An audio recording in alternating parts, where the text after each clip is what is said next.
I'm back in the, you know what? Hold on. I got a great idea. Let me see if this is going to work. Okay, I'm going to go get my tripod and we're going to put us, excuse me, I'm like, this girl got us in the dark. Back in the house. So it's 5 o'clock. Maybe I should have waited for y'all to get off work, huh? It's like, girl, hey, hey, one person. Let me see. I'm going to put this up here. And let me be very careful. I can see that because we want to break nothing in somebody's house, huh? Okay, let's see if this is going to work. Oh, no, that's just actually probably too high. Yeah, that's too high. All right, that's better. Okay, and then let me plug y'all in because I'm still charging. So I hope your day was fabulous because mine was. All right, hey y'all, how y'all doing? Okay, y'all, so I'm totally, absolutely, without a doubt, sold on tours. Yeah, I am a tour girl, especially tours like this. This is freaking amazing, y'all. This is freaking amazing. This experience, the real Cartagena. I mean, I've yeah, we're not the only ones that know who we are. Like they have so many murals and so many in Cartagena, and so many like activists that are fighting gentrification, that are loving being black. Like he's saying, they got all these ways to say the blacker the better. The lips, the fuller lips, the better. The darker, the wider the nose, the better. We don't even hear that in the States. This is mind blowing. Like we just think we're the center of black pride and black power and Cartagena, Colombia got it going on. Like it was amazing. Like there was times, you walking around and you get the truth and like the Cartagenans, the Africans actually, they built the wall, the so-called wall that's been here since what, 1600s. They basically built the whole dang city of Cartagena. Really, they probably built the whole, well, we know they built the country. Just the history of and there was a sister, her name is Anna Maria Vargas, and she is a lawyer, I think, a lawyer, an attorney who fought for the rights to take out all that Christopher Columbus bull-ass European history and put the real black history in. Their black history is being taught, at least in Cartagena, Colombia, in the public schools, and she fought to get the European history out. We don't even have that. Like, what? Oh, y'all, what do I say? Y'all. I mean, we knew, didn't we, ladies? Because we all family here. We knew that this was going to be an incredible experience. Let's just be true. We knew that, like I said, the here, the what happened, even the coming, the almost afraid to go. This Cartagena, if I ever was to do tours, I want to get to a level that I could do it on the level that they're doing it, where it's prideful, it's real, but it's experience. The real Cartagena, we met at 9 a.m. today. Like I said, pick you up from the house, take you back to it. If you're at a hotel, take you to it. We walked through all, you know why they call it the real Cartagena? Because you're getting the real African black Cartagena and the real history. The murals that I'm gonna show you, or that I'm at least put on Facebook and Instagram. If you're not following me, it's Rosa_Negra Travels on Instagram, just so you can get the pictures. I mean, everybody in there, the pictures all are meaningful. The way they love black women, they truly, that's everything. Is, life, there is no life without the black woman. The black woman is everything. Like, whew, it's not overwhelming in that bad way. It's like, OMG. OMG. Let me tell you how powerful. I know why it's powerful. So you go to play Africa and they don't know black American history. They don't, a lot of Africans said, I was watching this little clip that somebody sent me. It was Queen Afua with sister, I think she was the queen of, I don't know if it's Liberia, I could be getting it wrong, I forget which country. I think it's Liberia, but I don't know for sure. And she said, no wait, it was the Congo. She said that she didn't know. They don't know anything about Black history as far as she thought that when she saw Black Americans, she just thought we was the indigenous people of the Americas. Like she said that she didn't know we had any connection to Africa. There's a lot of Africans that don't know that. A lot of Africans that don't know about the slave trade and the whole bit. Why I think that Colombia is a wonderful place for you to feel the African presence, but also feel the story, our story of what happened, stolen from Africa, brought to the Americas. That's why.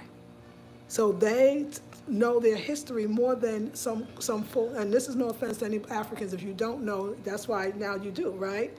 Then a lot of going to the continent. I think the continent is the best because you feel that you know who you are and everybody looks like you and you're home. But I think for Black Americans or Americans in the United States, because I keep telling you, I can never say just Black Americans anymore. Which ones? The ones in the DR? The ones in Colombia? The ones in Guatemala? The ones in, which one? Which one? You know what I'm saying? Which one? I don't know what to say. I don't know what to say. Have you noticed every night I don't know what to say? I've never had an experience like this in my life. I've never had some of the things that they say, some of the things that you hear, some of the things as far as, but I've never heard us speak of ourselves like that either. The resistance is deep. When you think about it, but it makes sense. More Africans brought to Brazil, most Africans, and then Colombia. I'm mind blown. You'll never see me so speechless, but don't you know it's every day I'm speechless? I've never had an experience like this in my life. I've never even had it in our own country. I've never had it. And to know, like I said, now one day I said, okay, Black folks in America, most of us, we do know we Black. It don't matter if we light, brown, dark, we know. People can say, oh, it's the one drop rule. No, it's the one drop experience. F the one drop rule. It's the one drop experience. We know in our country, in the country we come from, that you don't matter if you light, brown, or dark. You Black. And then, like I said, I had the DR experience, that was some new kind of thing. They was not trying to feel that. Then you come here and it's so clear. It's like, that's not a discussion. Of course I'm Black. Are you Black? I'm Black. Like what? Like, let's talk about what we're going to do about this. I think what's so sad is, though, traveling like this is, are we ever going to win? Like, how could we win as Black people? I don't see, I was very disappointed in the others and how much of a hard grip that they have. And we say that they're being extinct, that they can't take the sun, and we're going to be the ones that survive but they've always they always was the minority, but was the majority of the wealth, that had the majority of the wealth. I think if 5 of them is left, they're going to rule the whole world. Does that sound pessimistic to y'all? I mean, what I know, what I could see, we can never talk about our struggle without talking about Blacks on a global level. We can't, because it was done to all of us, but I feel like here, hit deeply. Black Americans, I think you need to thank your lucky stars. You have a chance. I don't know a chance at what, though. Because now I know that famous African American saying that says, if one of us is not free, then none of us are free. We're not free. Nobody. I mean, it's like the things I know from another level, just from Alejandro telling me that European, and which Europeans specifically have a hold in here. It's like I can't even say it. Like I said, you know what? Patreon, we're going to do some things, because I'm going to have to talk to you, the group, because I mean, what do you say? I'm so speechless. I have so much in my head, and I need time to process it. But the real Cartagena experience, the real Cartagena, listen, y'all, tomorrow, and this is for y'all, YouTube, I'm going to do an interview with Chris. Chris is Alex Rocha. It's Rocha, not Roca, Rocha, which makes sense, son. And just, yeah, Colombia is, I've never had this experience before in my life. I never had such an experience of resistance, I mean, we resisted, except for, as African Americans, yes, you're more used to, we got a history. We resisted. Matter of fact, we led the resistances or influences many resistance around the world, and not just the black world, but other people of color. But it's so clear, like some people look at me, some people don't. I just look like part of the culture. I'm just an African who's proud, and they love that. It is amazing. It is amazing. It is historical, but it's the work that the Rocha family is doing. The Rocha family, they are amazing.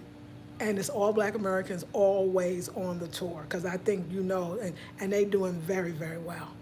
They love us because we are really their main people, and they are us, and they want us to know it all the time. We the same. Oh yeah, we are. There's nothing different. You look just like everybody else here. And I gotta just say one more time, I don't care if y'all wanna hear it or not, they taught us to hate ourselves, especially as dark-skinned men and women.